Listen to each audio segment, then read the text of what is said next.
Brian Tracy, Dr. William Roswell, and Jack Canfield, who holds the Guinness Book World Record for the most books on the New York Times bestseller list. He is the inventor of the Situational Coaching Model, SEM, and the Coaching Principles, PCP. Put your hands together as we welcome the president of ITD Group, a global learning solution expert, saying Buhay Abundance to Dr. Peter Chee.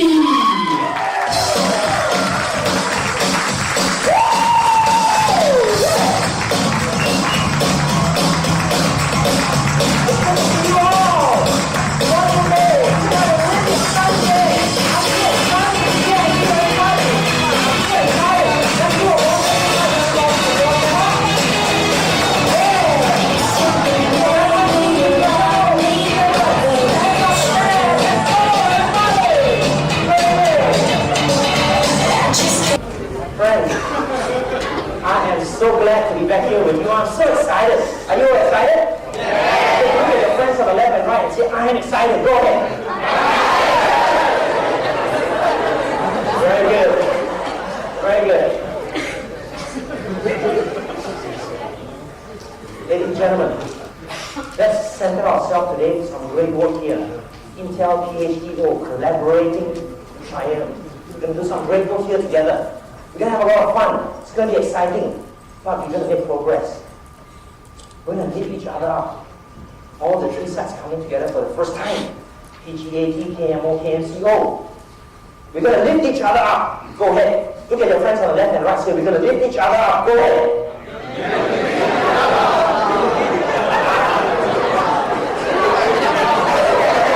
Very good.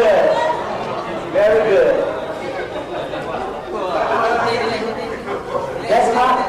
Let's start with the first exercise. Very simple, legendary exercise that is so awesome and so powerful. Always changes people's lives. Let's start with the first exercise. Get your paper and your pen here with you and go ahead and answer this question. The three best things that happened to you in work and life in the last 12 months. Just now I was just going around and I was talking to people. There's a lot of sharing. There's a lot of sharing about achieving our breakthrough goals, getting promotions, people working well together, possibility thinking about your dreams and your goals. There's even people telling me that, at one time they were dreaming and hoping that during Chinese New Year, they would have a peaceful, happy time. And yes, the factory did shut down during Chinese New Year. Everybody had a great, wonderful time. It was a happy, peaceful, non-disrupted Chinese New Year. Wasn't that great? Go ahead. This down, I'll just give you a minute. Think about your life, your family, your loved ones, your job, your boss, your colleagues, your team. Was there anything fantastic or great that happened to you last 12 months? What was it? Just list down 3 items. In a while, we're going to let you share. Okay? You got a new car, you got a new house, you made some money. What did you do? What was the best thing that happened to you? Your daughter, your son won a prize in school. You went for a road trip holiday in Paris. What were those 7 great things that happened to you in your life and your work? You got new team members, you got great people in your team.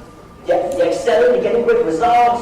What was it in the last 12 months that happened to you that you're so thankful and grateful for? Okay, what we're going to do is, we're going to give you just 3 minutes for you to do this activating the law of attraction. So you just have 3 minutes for you to move around and share with as many people as you can what were the 3 best things that happened to you in your work and life in the last 12 months. When it's over, I'll blow the whistle, we say thank you, all clap hands and sit down. We have only 3 minutes. Okay? Alright, everybody, let's stand up. In 3 minutes, we share. Go ahead, activate the law of attraction. Go ahead, 3 minutes.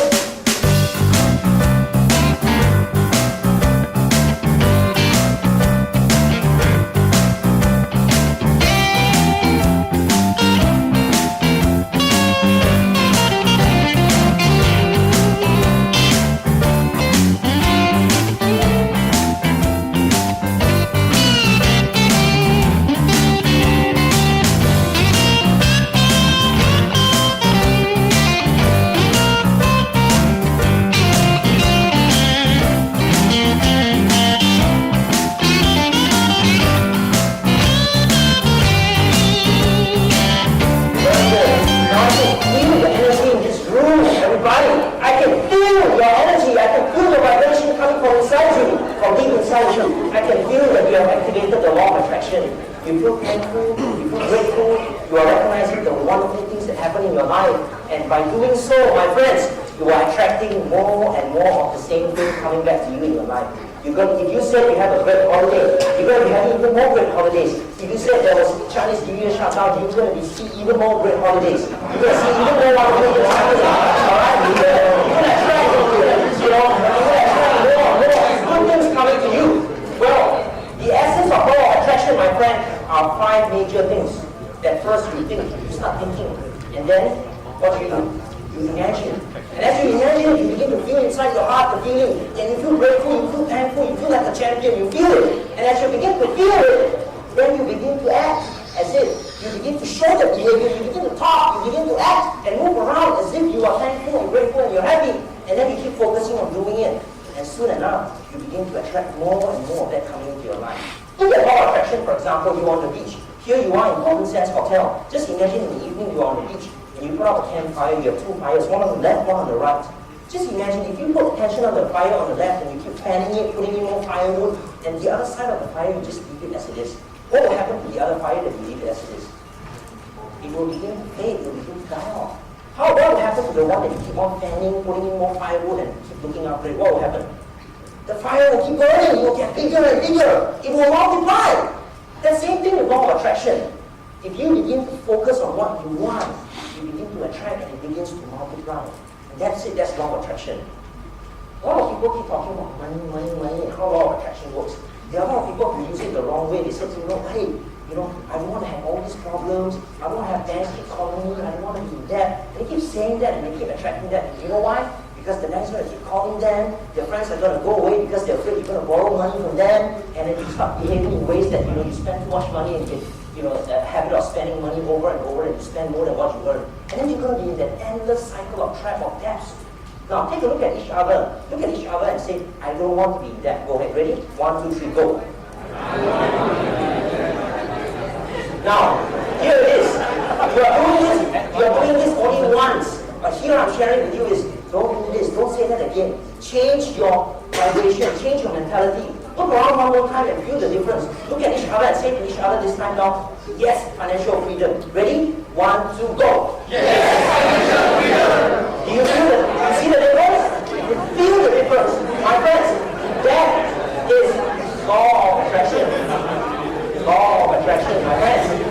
If you say, my friends, if you keep saying financial freedom, eventually you will attract people to you. You will attract resources. People will support you. Banks will stop calling you. Your friends will come. They will borrow money. They will borrow their money to you and they will support you. And then you begin to act and have habits of saving money, investing, multiplying your income rather than spending more than you earn. And then in no time, you will be attracting financial freedom. But first, it starts with your thinking. Your mind and brain has to be vibrating in the right wavelength. If your brain and mind is not vibrating in the right frequency, you catch the wrong wave, you catch the wrong frequency, you get what you don't want. But what you want is what you want, so you're going to begin to do that. Now let's talk about teamwork today. Today we're talking about collaborating to triumph. We're talking about teamwork. We're talking about synergy. Now, there are people who say, hey, I don't like people who are selfish, self-centered. I don't like people who are, I despise silos. Go ahead, take a look at each other and say, I despise silos. Go ahead. That is the only one time you say that. Do not say that again. Because if you want law of attraction, you will say like this. This time here, look at each other. Look at each other and say, teamwork makes the dream work. Go ahead. Ready? 1, 2, go. That's the power, that's the law of attraction. Now, today, our program is collaborating to triumph today. Okay? So, think about collaborating to triumph because our program today is collaborating to triumph. So think about that. Don't think about silos, don't think about selfish people, don't think about all those things. Think about collaborating to triumph. I realized myself too. There was a certain point in my life in the last 26 years, it dawned upon me that I tried to be the hero. I wanted to be the best. I wanted to be better than everyone else. I wanted to be the hero in my company, in my organization. And I realized that my success was not sustainable. I continued to rise up to a certain point. I could not go higher anymore because I realized that I began to work. I began to burn out. I began to work so hard. So many people began to depend on me for everything and every other thing. And I was not the hero anymore. I was going to be the dead hero. And I didn't want to be that. So I realized that pouring into a team, the law of significance is just so important. We want to achieve greatness, we need people to take the journey alongside together with us. So any big goal in my life, whether it's writing a book or closing a mega project, any of these things that I do in my life, I always have a dream team, people to work together with me. And I found that it's just so important as like what John Maxwell said. This is called the Law of Mount Everest. Anyone of you have ever climbed mountains? Can I have a show of hands? Climb mountains? Anyone? Not yet, huh? Good. Some of you have? Okay. You know those people that climb Mount Everest? Those research and studies have been done. Those people who have a strong team, who prepare very well, to go up together, they climb to higher heights, they reach the peak, they put their flag up there, they are champions because they work in a team. Now, any guess, those people who do not have great teams, who try to go by themselves or do not prepare well with the team, any guess what happened to them? They couldn't climb as high as the others could. They couldn't reach the peak. There were people who could not make it. They died in the process of going up to the mountain, climbing the mountain. And so many of such cases has happened. So now, Law of Mount Everest says that as the challenge escalates, the need for teamwork escalates. Now we are in challenging time, my friends. Working in Intel is always challenging. It gets more and more challenging. There are more requirements, more goals, more demands. And so therefore, there is even a stronger need for teamwork. That is why we're here today collaborating to triumph. This is the Law of Mount Everest. Okay, we have great Mount Everest goals and objectives to achieve with Intel PhD role and what we're going to do today. Now, let me share with you in my 20 over years what I have learned from John Maxwell, from the gurus, from applying, from working in many organizations in 80 countries. What I've come up is the 9 ways to motivate yourself and your team to triumph. So here we're talking about collaborating to triumph, we're talking about the team to triumph. So I want to share with you the 9 ways, okay? The first one is gratitude and appreciation. This is all just so important. This is like what you did this morning, activating law of attraction, being grateful and thankful and attracting more of that into your life. You know, I want to share with you a study that was done by a guy, Stephen Shodon. Stephen Shodon did a study about the nuns in Mankato. The nuns in Mankato, there were many of them that found who lived very long lives, who were very happy, who were very healthy, they seldom fall sick. And in that study, they looked into the lives of the nuns and studied their writings and interviewed them and observed them. And you know what was found? The nuns who were grateful and appreciative, they were more healthy, they had better immune system, they live healthier and longer lives. And that is the secret of gratitude here. If you want to achieve sustainable success and happiness in whatever we do, collaborating in a team is going to be with gratitude and appreciation. Appreciate people around you and appreciate them as much as you can, as often as you can. The good things, sincerely appreciate people. That will bring you to another level of health, happiness, and success in your team. Second one is caring, positive interaction.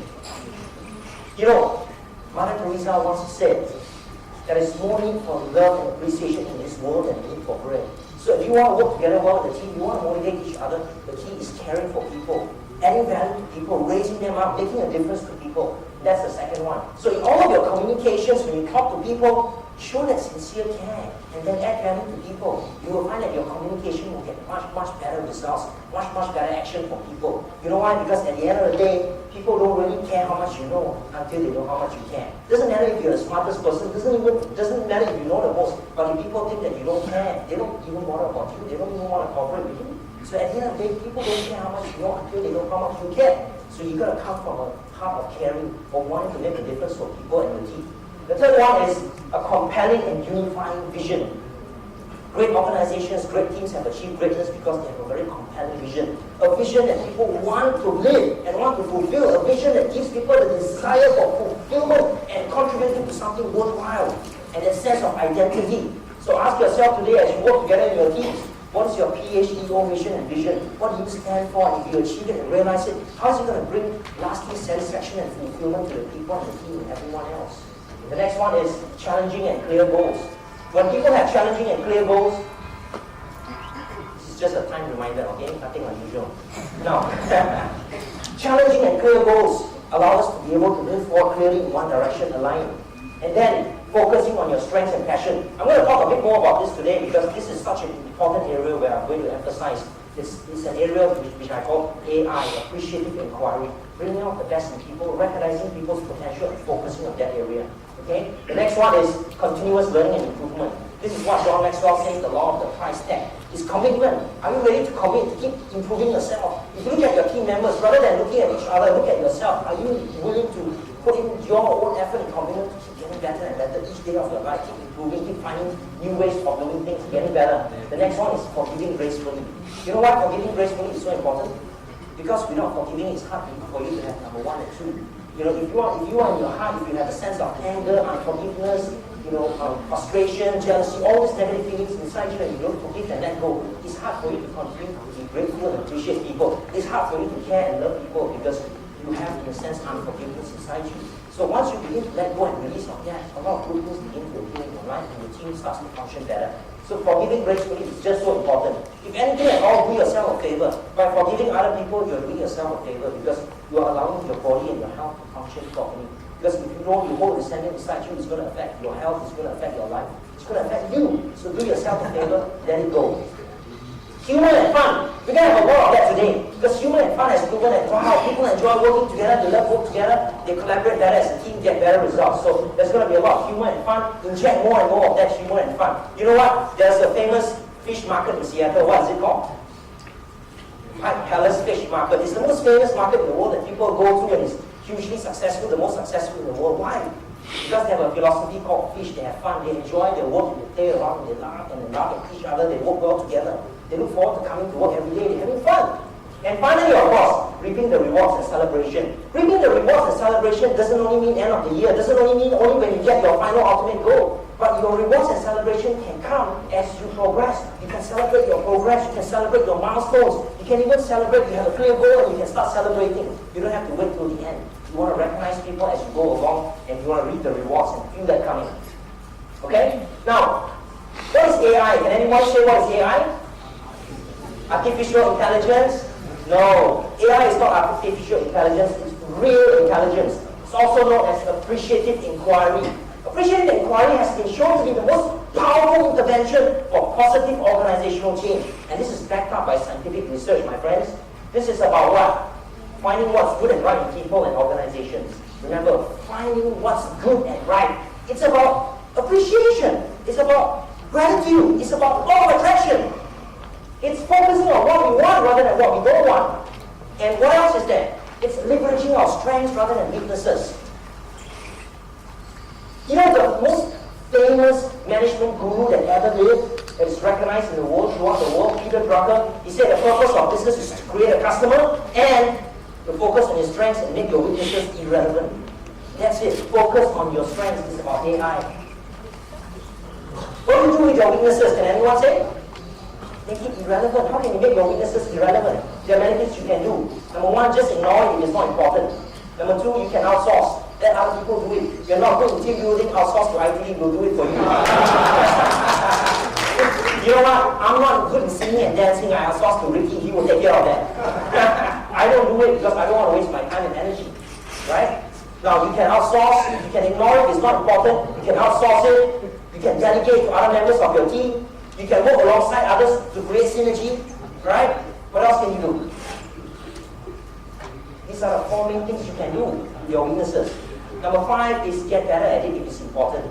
Because if let's say your weakness is in area of choice, you can choose to get better. You know, have you heard of someone saying that, hey, I'm not talented in singing and dancing and you accept, that's fine. How about if someone tells you, hey, I'm not talented in working hard or waking up early? Now that's a boo-boo. You know why? Because waking up early and working hard is not a matter of talent. It's a matter of choice. It's an attitude. It's an attitude. So if you want to do it, you can. So if your weakness is waking up late and not wanting to work hard, then you can change that by improving on it. So these are 5 things you can do with your weaknesses. Can you remember the 5 things? Number 1, ignore it. Number 2, outsource. Number 3, delegate. Number 4, synergy. Number 5, get better at it. It's important. But other than this 5, leave it there. Focus on your strengths, my friend. AI, focus on your strengths. Now, using the positive principle of momentum for change, and it grows out of the inspiration of people wanting to do better for a brighter future. And my friends, that is possibility thinking. Possibility thinking is focusing on what is possible, what is good, and bring out and amplify it, multiply it, and make it happen. Make the impossible really possible. That is possibility thinking, my friend. So apply that AI possibility thinking. Now, today, I want to share with you something that is really so awesome. These are called the 4 Ds, okay? Just write it down, 4 Ds of AI. Okay? What are 4 Ds? You see, AI has been so successful and proven all over the world that they have even what they call AI summits. You know what AI summit does? AI summit is going around, looking around for the good things, finding out right things and good things in people, appreciating and then multiplying on it. And there are AI summits where thousands of people come together and they practice the 4Ds. Number 1D is discover. Okay? So now go ahead. As you go through today, discover your friends, your people here, what is good about them, their strengths, their department, their area. So number 1 is discover. Second is to dream. When you discover goodness in people, you dream for a brighter future, you dream for something that's impossible, dream for a breakthrough, dream for a brighter tomorrow. So you dream dreams. That's the second D. The third one is called design. So you begin to prioritize and see, hey, which are our most important strengths and talent, and you begin to design the future moving forward, how we're going to get there. And the last D is, my friends, the last D is destiny. Make your destiny, your dreams come true. Work towards it, make it a reality. Use possibility thinking. So 4 Ds. Discover your strengths and what's good in you and your team, in your organization. Second, dream. Dream dreams. Third, design the future. Design the way how to get there. Fourth is go take action and realize your destiny. These are the 4 Ds that practice in AI. Okay? So let's do AI. Get a blank sheet of paper. Everyone, blank sheet of paper. You're going to hand this sheet of paper to our ITD staff, our team. Get ready, everyone. Can you get everyone ready around the ballroom? Because in 3 minutes, we're going to collect this piece of paper. Okay? We're going to do a little mini AI summit. This little mini small slice of AI summit is a survey which I'm doing for you. I ask you to write down the 3 things that you appreciate and love most about your organization. Intel, PHEO. What are the 3 things that you love and appreciate most? Write it down, 1, 2, 3. By the end of today, I'm going to share with you this mini AI survey, okay? It's going to tell you your greatest strengths and what people love most about PHEO, okay?